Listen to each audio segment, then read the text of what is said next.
Guys, welcome to my most tutorial session, the third edition. And today we are going to do econometry second 444. But today we are going to focus on multicollinearity.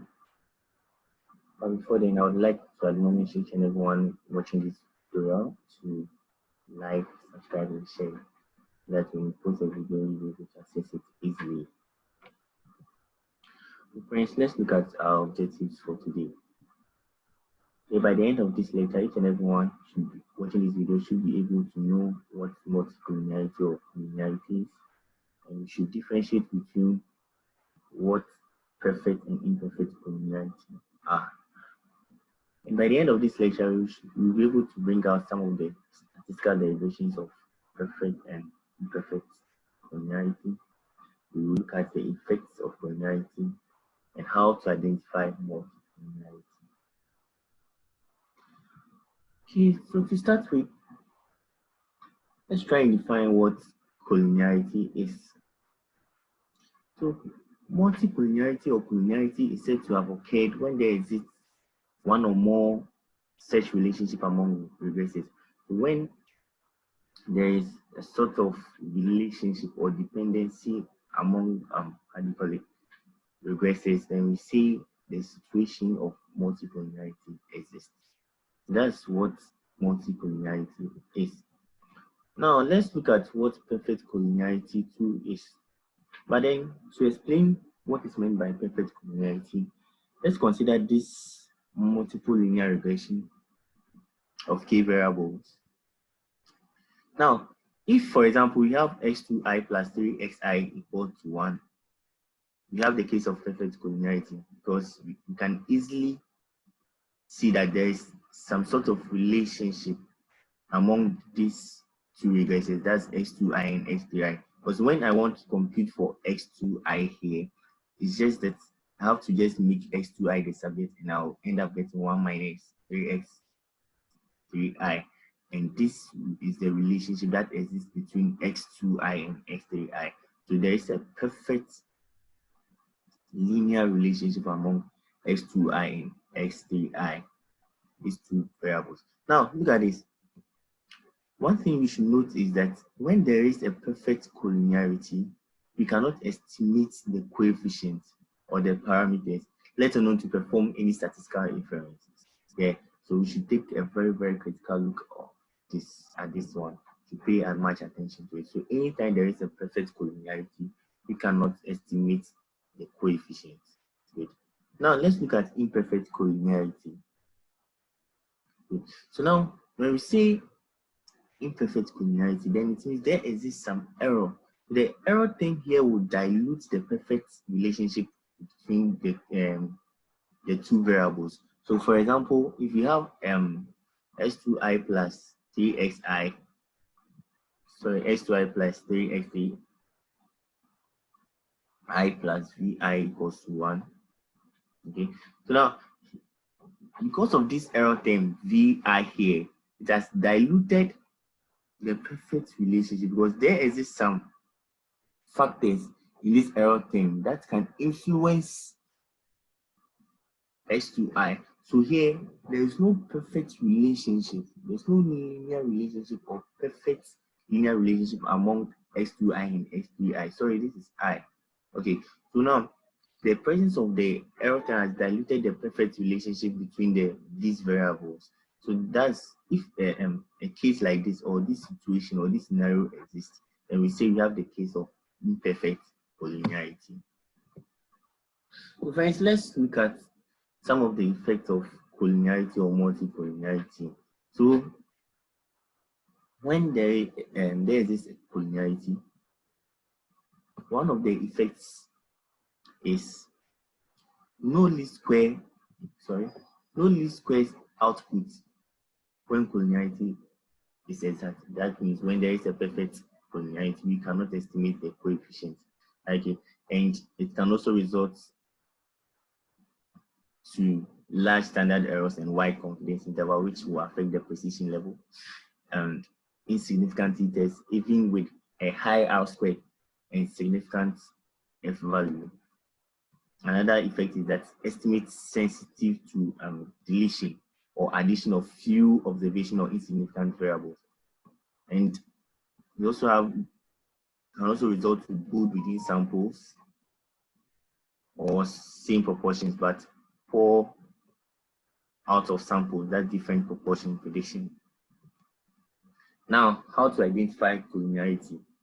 So, evidence of high collinearity includes a high pairwise correlation between the explanatory variables, and a high R squared is also an effect when regressing one explanatory variable at a time on each of the remaining explanatory variables, a statistical significant F test when the T values is statistically insignificant, so that in the previous slide, and an R squared that doesn't fall by much when dropping any of the explanatory variables. So these are ways of detecting or identifying collinearity.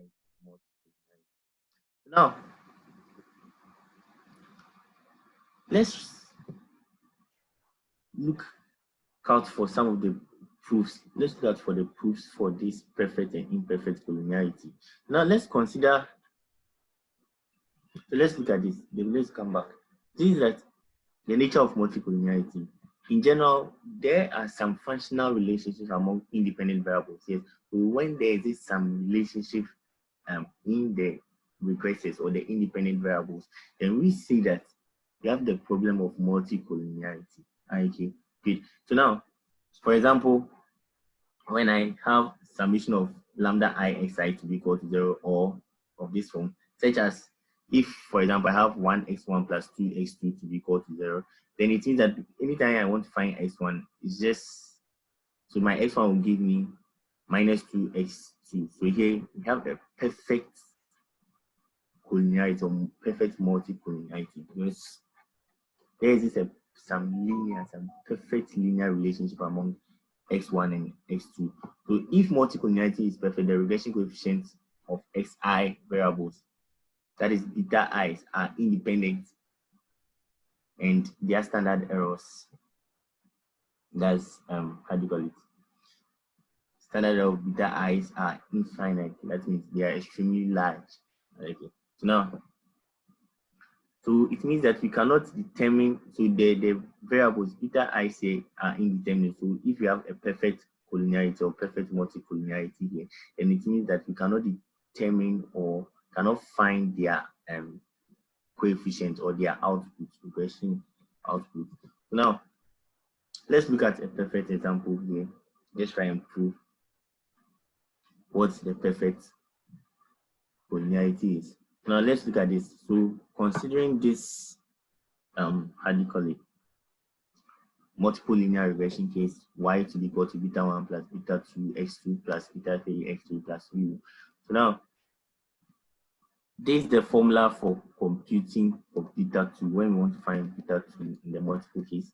So beta 2 will give us summation y x2 times summation x3 all squared minus bracket summation x3y times summation x2 x3 all over summation x2 squared times summation x3 squared minus summation x2 x3 all squared. So now this is how we compute for x2. So if we have, so now let's go to the next slide. Next two slides, we'll try and prove it here.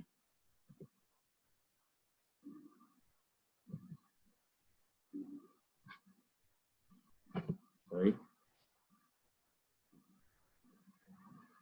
So now this is the proof for the perfect collinearity. So as we saw in the previous two slides, it says that given a multiple linear regression model, so this is a multiple linear regression model case, y to be equal to beta 1 plus beta 2 x2 plus beta 3 x3 plus ui. So now, this is how we compute for beta 2, and this is how we compute for beta 3. These are the formulas. So now, assuming a perfect collinearity case, so let's say for instance, x3 to be equal to lambda x2. It means that wherever we see x3 in this, in the estimate for beta 2 here, in this formula, we have to substitute lambda x2 here. So you do your substitution, we are going to put lambda x2 here, and this is what we will get here. So when we simplify, this is going to be our end result. And you can see that the numerator here is equal to 0, and the denominator here, lambda squared x2 power 4 minus lambda squared x2 power 4. When you subtract, we end up getting 0, and 0 over 0 here is indeterminate. So this shows that when we have a perfect linear relationship among the regressors, we cannot estimate how do you call it, the regression coefficient. So this means that we have a perfect collinearity here. The same way when we are estimating for beta 3 cap here, this is the formula of estimating for beta 3 cap. So now when we substitute x3 to be equal to lambda x2 into x3, so whenever we see x3 in this formula, we are going to substitute lambda x2 here. So when we do that, we end up getting the same result, 0 over 0, and that is indeterminate. That's it. So for imperfect collinearity too, because, so let's take for example, we have lambda x3, we have x3 equals lambda 2 x2 plus v. This is our error term. This is our stochastic error. So the existence or the presence of this stochastic error thing here will dilute the perfect linear relationship. So if we have x3 to be this, wherever we see so in this formula, our beta 2 here, wherever we see x3, we are going to substitute this formula or this formula in there. So taking this formula, try it at home, you substitute it in here, and we can see that our beta 2, when you simplify, let's go to the slide, the proof for the multicollinearity. This was my x3, I put it in here. Whenever I see x3 beta 2, I'm going to substitute here. So that's it. So when I simplify everything here, we can see that the numerator here is not equal to 0 over 0. The beta 2 capital here is not equal to 0 over 0. So we can determine the regression coefficient. So in the case of imperfect collinearity, you can estimate the regression coefficient. So that's what it says. It says that then the regression coefficients, although determinate, possess large standard errors. So it means that how do you call it? For perfect collinearity here, we cannot estimate the regression coefficient. But for imperfect collinearity, you can estimate the regression coefficient, but then you end up getting or possess a very large standard error. Okay, so this, when we have large standard errors, it means it is going to affect the precision level. Okay, so you can not have accurate precision. So that's what all this perfect and imperfect collinearity is about. Now, this slide, we are going to solve an example, and so that we'll be able to know how we go about or how to detect multicollinearity. Now, in this exercise, it says that the following table shows time series of 5 variables. That's y, x1, x2, x3, x4 in arbitrary units. So this is the data given to us. And it says that we should test for multicollinearity with any appropriate method. Okay, so we have several ways of detecting multicollinearity, maybe the variance inflation factor now, or we try and estimate the coefficients, the parameters. So we can estimate beta 1, beta 2, beta 3, beta 4, and if you're able to find, so if you're estimating, you're unable to find the coefficient, then it means there exists a perfect collinearity. But then if you're able to determine the coefficient, but then the standard errors of the coefficients are large, then since you have the problem of imperfect collinearity. So that's what we are going to do in here. So now, let's try and walk through the solution. So now from the data above, you can obtain the regression model in this form. Y to be equal to beta naught plus beta 1 x1 plus beta 2 x2 plus beta 3 x3 plus beta 4 x4 plus mu I. So that's what is the regression model we are going to obtain from our data above. So now obtaining our x prime x matrix. So this is how we obtain our x prime x matrix. So this is how I did it. I wrote so we know that the coefficient how do you call it? We have x, so the variable or this is the slope. This is the slope for x naught power 0. So this one we have some imaginary regressor independent variable here, which is x naught power 0 here, which is going to, so anything power 0 here is going to give us 1. Okay, so if we have x naught power 0 here, so if we have x naught power 0, x naught power 0 is going to give us 1. So that's what we have here. And the regressor for beta 1 is x1, x2, beta 2 is x2, beta 3 is x3, beta 4 is x4. So that's what is done here. So the same way I wrote this one in row-wise form, and I'll kind of write the same thing here column-wise. So I'll try and multiply to 1 by 1 is 1, and I'll sum, multiply and sum, because s prime x here, matrices understand summation of s squared. This is sum of squares. So when I sum sum of squares, so when I find the squares of the sum, so this is what I'm going to do here. So when I multiply everything here, I'm just finding the squares. After that, I'll sum through. So this is going to be my x prime x matrices. So now our n. So when you go to our previous our question here, our n is the sample size, and you can see the sample size here is 10. So this is you can see the sample size here is 10. Sorry. See the sample size here is 10. 1, 2, 3, 4, 5, 6, 7, 8, 9, 10. So the sample size here n is 10. Summation of x1, summation of x1, that's 41 plus 41.1 plus 40.3 through to 66.8. And this is what we are going to get. We can have, so summation of x2, this is what we had. Summation of x3, what we had. Summation of x4, this is what we had.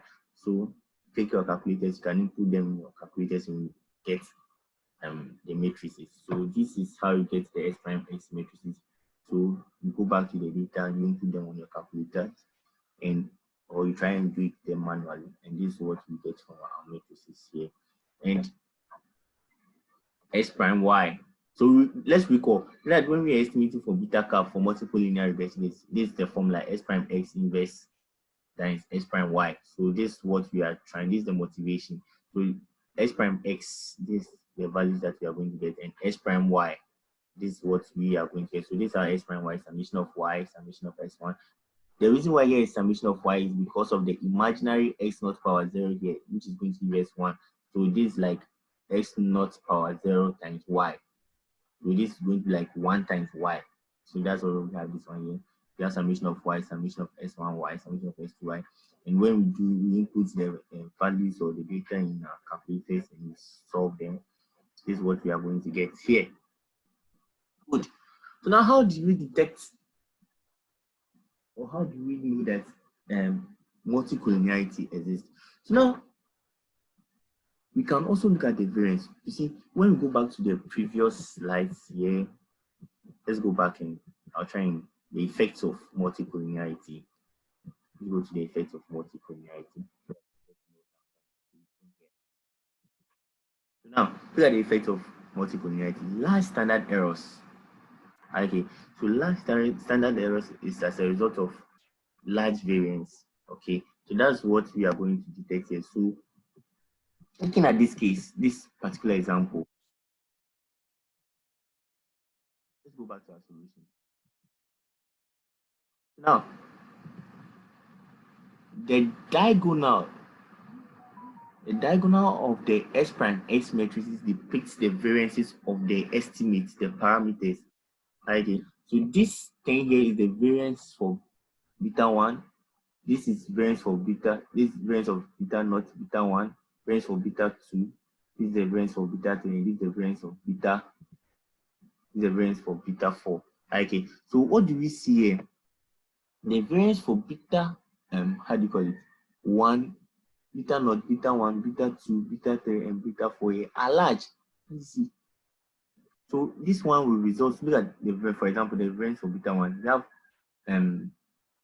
30,320.55. Okay, so if you find the square root of this variance here, which will give us the standard error here, can see we are going to get a very large standard error. Okay, so with this, looking at the diagonal matrices, the diagonal of this S prime S matrix, you can see that beta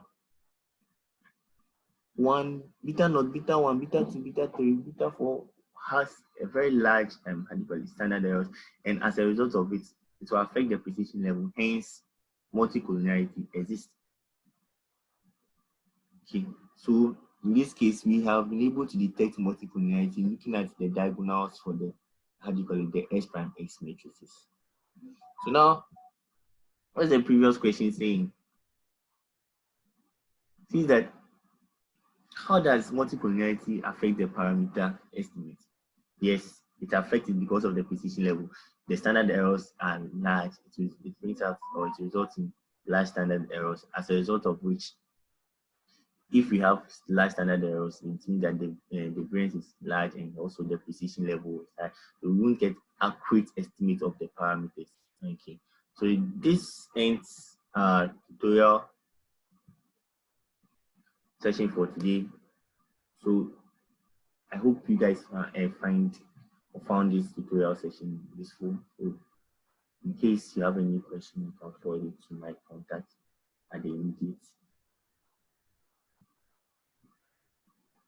part of the lecture slide. Thank you for watching.